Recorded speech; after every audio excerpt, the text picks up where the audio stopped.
Il duro confronto tra la Russia e gli Stati Uniti staglia sull'Europa l'incubo della guerra nucleare. La memoria storica, ma anche i nuovi gasdotti, al centro dei colloqui tra Erdogan e Tsipras ad Atene. Andrei Kurkov, il più conosciuto romanziere ucraino, racconta il tortuoso cammino del suo paese verso la democrazia. Il bronzo di Lussino, la storia e il museo di una statua greca ritrovata nell'Adriatico croato. Il regista sloveno Rok Bicek racconta in un documentario la vita di un giovane povero e la sua rinuncia alla paternità.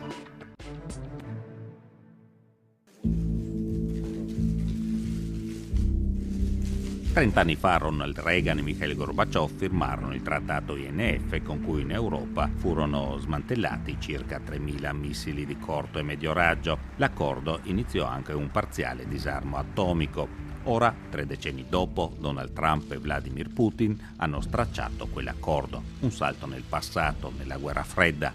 La Russia sta rischiarando nell'enclave di Kaliningrad missili di medio raggio. Nel bilancio della difesa statunitense c'è una posta per la costruzione di un nuovo missile balistico. Trump, che accusa la Russia di non rispettare l'accordo INF, ha anche deciso una nuova raffica di sanzioni economiche contro il Cremlino. Stefano Silvestri, già presidente dell'Istituto Affari Internazionali, spiega i motivi che hanno portato America e Russia a rinnegare l'accordo tra Gorbaciov e Reagan. Ora, perché Putin l'abbia fatto? Lui ha varie giustificazioni, sostiene di avere altri nemici oltre l'Europa e comunque punta a rafforzare la sua carta militare perché la sua carta economica è praticamente inesistente e la Russia è un paese abbastanza debole, salvo che sul piano militare. Per cui sfrutta questa sua capacità e cerca di basare su questo una nuova realtà di potenza russa, possibilmente il più globale possibile. Trump ora risponde sviluppando anche lui un missile di crociera e denunciando il trattato, però non sembra avere l'idea di un nuovo accordo russo-americano, diciamo, sopra le varie cose, l'Ucraina, gli armamenti, il Medio Oriente. Aveva parlato di un grande accordo con Putin, ma in realtà sembra averlo completamente abbandonato. Ma perché russi e americani non riescono più a trattare? Trump ha commesso una serie di gravi irregolarità ed errori durante la campagna elettorale e dopo, ed ora cerca di dimostrare che lui non è stato influenzato dalla Russia. Putin pensa che in questa situazione lui ha una carta da giocare, come si è visto in Medio Oriente con la Siria, ma è una carta tutta militare e la gioca con molto cinismo, devo dire. Gli analisti militari statunitensi accusano la Russia di avere modificato i missili a medio raggio Iskander aumentandone il raggio d'azione. Un vettore così modificato, armato di testate atomiche, potrebbe colpire obiettivi praticamente in quasi tutta Europa. Ma perché gli stati maggiori russi e della NATO accettano nuovamente l'idea di un uso limitato delle bombe atomiche?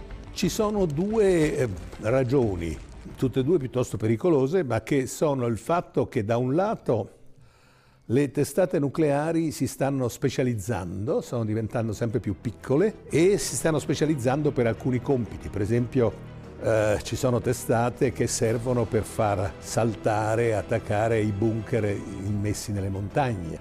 Dall'altro lato ci sono ormai armi convenzionali che minacciano le stesse armi nucleari, perché abbiamo armi convenzionali talmente precise e potenti che possono attaccare per prime i sistemi nucleari degli altri paesi, i sistemi di comando e controllo e gli stessi missili. Questi due sviluppi in un certo senso confondono, rendono più difficile individuare il confine tra armi convenzionali e armi nucleari. E quindi il pericolo di un uso apparentemente limitato, ma poi quanto e come e limitato a che cosa, delle armi nucleari cresce.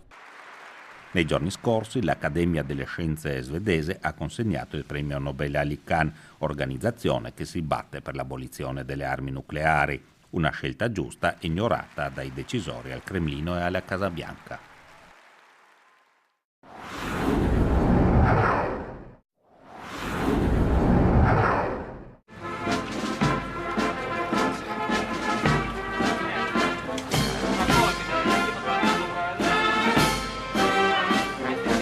Il presidente turco Erdogan è stato in Grecia, una visita storica. Negli ultimi 65 anni nessun capo di Stato turco è stato in visita ufficiale ad Atene. L'autocratico Erdogan è stato ricevuto dal premier Tsipras e dal presidente Pavlopoulos.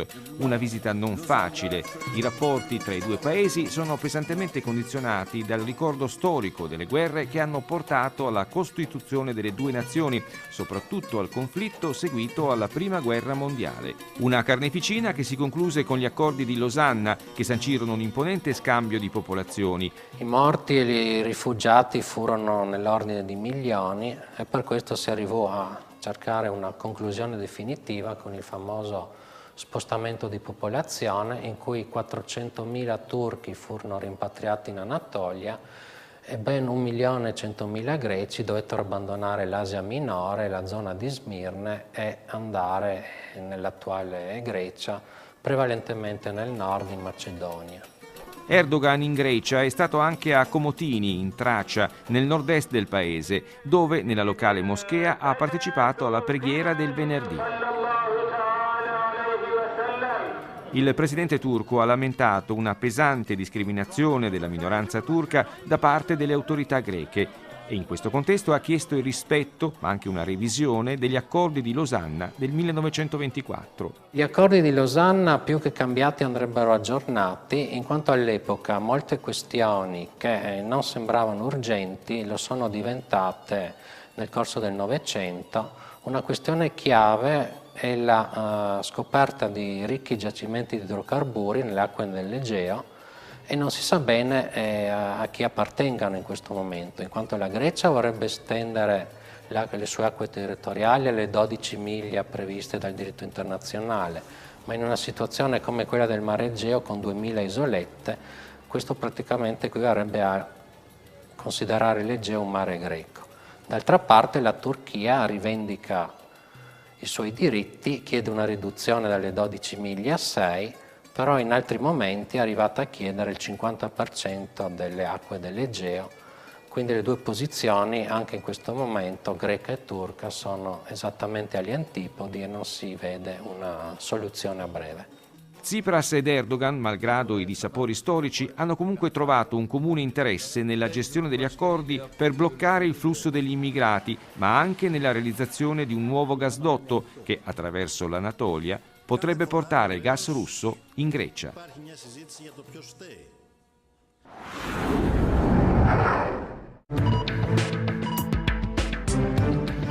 Un morto e più di 20 feriti è il bilancio dell'esplosione avvenuta nel grande impianto di distribuzione del gas di Baumgarten in Austria.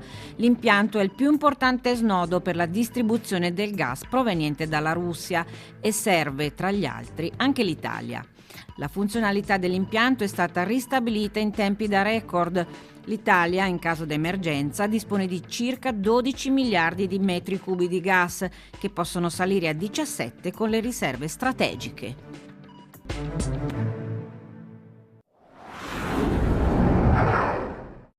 Andrei Kurkov, forse lo scrittore ucraino più apprezzato all'estero, autore di Diari ucraini, dispacci della Maidan nei giorni della rivoluzione, vuole subito sgombrare il campo dalla questione linguistica come elemento scatenante della guerra, a partire proprio dalla letteratura. La questione della lingua è una questione che viene chiamata in causa sempre, soprattutto dai politici, non dalla gente comune. In Ucraina ci sono tantissime persone che scrivono, la maggior parte che scrive in ucraino, ma ci sono decine di autori che scrivono in russo, decine di autori che scrivono ad esempio anche in tataro, perché c'è una rappresentanza in minoranza di popolazione tatara e della Crimea, ci sono decine di autori che scrivono addirittura in ungherese, e quindi sicuramente la Russia in questo senso ha perso un po' il monopolio della lingua russa come lingua di cultura, arte e letteratura. La cosa importante adesso che deve raggiungere l'Ucraina è quella di riuscire ad avere, per così dire, il monopolio di rappresentanza anche delle minoranze linguistiche che sono presenti nel paese oggi. In Italia, per presentare la traduzione del suo Picnic sul ghiaccio, romanzo ambientato nella Kiev degli anni della disgregazione dell'URSS, Andrei Kurkov prova a tracciare un ritratto dell'Ucraina di oggi. Dal crollo dell'Unione Sovietica nel 91 Lo Stato ucraino è stato molto dinamico, abbiamo vissuto, si può dire, quasi 4 diverse Ucraine e in questo momento l'Ucraina è in una fase di emergenza e di guerra con la Russia e probabilmente il mio libro Picnic sul ghiaccio riesce in qualche modo a parlare di quella parte di Ucraina indipendente e riesce forse a dare un'immagine abbastanza chiara di quella che è l'Ucraina di oggi. Un'Ucraina indipendente dal 1991 ma che si può dire abbia vissuto la sua vera rivoluzione post-sovietica con 25 anni di ritardo rispetto ad altri paesi dell'ex URSS. Come altro definire se no le decine di statue di Lenin tirate giù dalla folla nel 2014 dopo la rivoluzione della dignità, come ora ricordata in patria l'esperienza dalla Maidan? Un ritardo che oggi il paese sta ancora pagando. Da questo punto di vista l'Ucraina avrebbe potuto essere uno Stato indipendente molto prima e magari fare il percorso che hanno intrapreso Lituania e Polonia. Ma diciamo che forse anche oggi, grazie proprio alla politica di Putin, l'Ucraina sta capendo che è l'ora di cambiare e comunque è uno Stato abbastanza conservatore, come qualsiasi altro Stato non ha molto piacere a cambiare. Ma in questo momento stiamo maturando molto e ci stiamo sempre più avvicinando all'Unione Europea e stiamo prendendo sempre più distanza dalla Federazione Russa. L'Ucraina, è vero, ha fatto passi da gigante, ma è inutile negare che l'ubriacatura del dopo Maidan è ormai passata e quello che rischia di rimanere è solo un forte mal di testa. La classe media è pervasa da un diffuso pessimismo, la sfiducia nella politica è ai livelli di sempre, gli oligarchi non hanno perso il loro potere e la corruzione resta endemica. Su tutto si stende l'ombra di un passato da cui è difficile liberarsi. Sugli ex popoli delle ex repubbliche sovietiche pende in qualche modo sempre il passato sovietico e la storia sovietica e chiaramente non è così facile liberarsene. Lei mi chiede: è possibile liberarsi da questo lascito? Io le rispondo di sì, ma per questo sarebbe necessario che la maggioranza, la stragrande maggioranza della popolazione voglia proprio arrivare a questo risultato, quindi liberarsi di questo passato sovietico.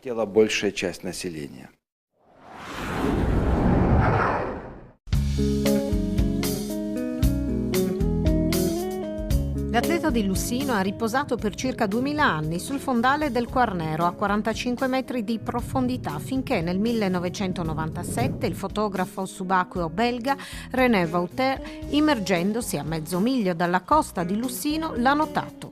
Apoxiomenos, dopo lunghi anni di restauro, fa bella mostra di sé nel palazzo Quarnero, trasformato nell'interno di una nave per valorizzare uno dei bronzi meglio conservati dell'antichità. Ci accompagna in questo viaggio iniziato 2200 anni fa Nikola Andrejcic. Rappresenta un atleta, un sportivo di quell'epoca che si deterge, che si pulisce il corpo dopo una gara sportiva. Si deterge il corpo con un strigile, come noi lo chiamiamo, dall'olio, dal sudore e dal fango. Ci sono 5 apoxiomenos al mondo. Ecco, il primo a sinistra è il bronzo di Lussino, il secondo è il bronzo di Vienna che è stato ritrovato a Efeso in Turchia nel 1897, il terzo è Apoxiomenos da Firenze che è esposto nei Musei di Uffizi, il quarto da Boston in America e il quinto dai Musei Vaticani. Il restauro è stato fatto a Zagabria, ma per fare il restauro da Firenze dall'Opificio delle Pietre Dure è arrivato il signor Giuliano Tordi e anche restaurato i bronzi di Riace e lui con il signor Antonio Scerbetic da Zagabria hanno restaurato la statua per 7 anni.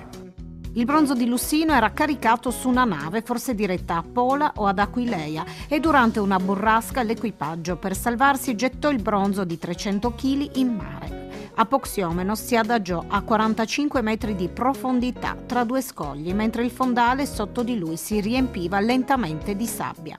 Sabbia che ha anche mummificato i resti di un topolino. Il piccolo topo nella mano sinistra ha fatto una tana, nella gamba destra aveva una dispensa dove teneva il cibo. La statua piano piano si è impennita con la sabbia durante tutti quei anni che è stata nel mare. La sabbia ha mummificato questi resti organici che il topo ha portato dentro. Questi resti organici sono stati ritrovati durante il restauro, dei resti delle piante, del cibo, del nido, e grazie a questi resti organici abbiamo capito che la statua era vecchia 300 anni quando è finita nel mare, perché hanno usato il metodo C14, il carbonio radioattivo, per datare questi resti organici nel I secolo d.C. Ecco, sapendo che la statua è dal II secolo a.C., si è capito che era così vecchia quando è stata gettata da questa nave. Apoxiomenos ora si trova in un ambiente in cui la temperatura e l'umidità sono controllate e lo si può ammirare per soli 5 minuti. La statua è alta 192 cm, un peso di 300 kg circa, tutta di bronzo, solo i capezzoli e le labbra che si vedono che sono rosse sono fatte di rame. La statua, quando l'hanno costruito in 7 pezzi. La testa, il corpo, le braccia, le gambe e i genitali e più tardi hanno tutto bello assemblato assieme. Quando parliamo della storia del piedestale della statua, il piedestale è originale e il nostro bronzo di Lussino è l'unica statua oggi di bronzo nel mondo che ha un suo piedestale, un piedestale originale.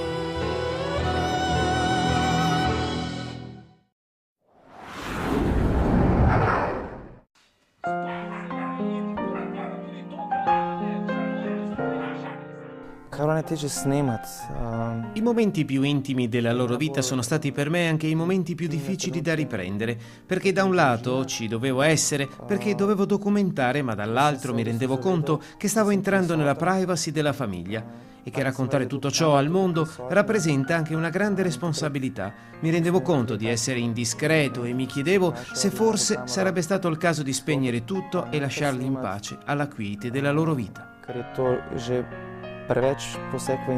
10 anni di riprese e 120 ore di girato trasformate in un documentario di 110 minuti, già definito il boyhood europeo, Družina, la famiglia.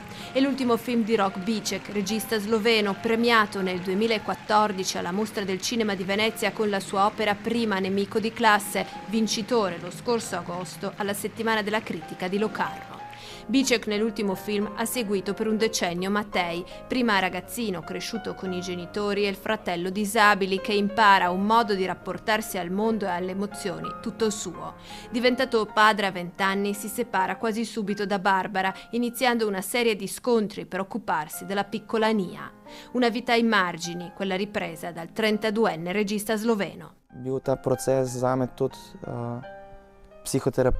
Per me le lunghe giornate passate assieme a questa famiglia sono state una sorta di psicoterapia, perché è vero che si tratta di persone con problemi, disagiate ed emarginate dalla società, però le loro vite sono uguali alle nostre, hanno gli stessi diritti ed esigenze molto simili. Spesso guardiamo ai problemi degli altri con troppo distacco, bisognerebbe forse andare oltre le apparenze, essere meno superficiali.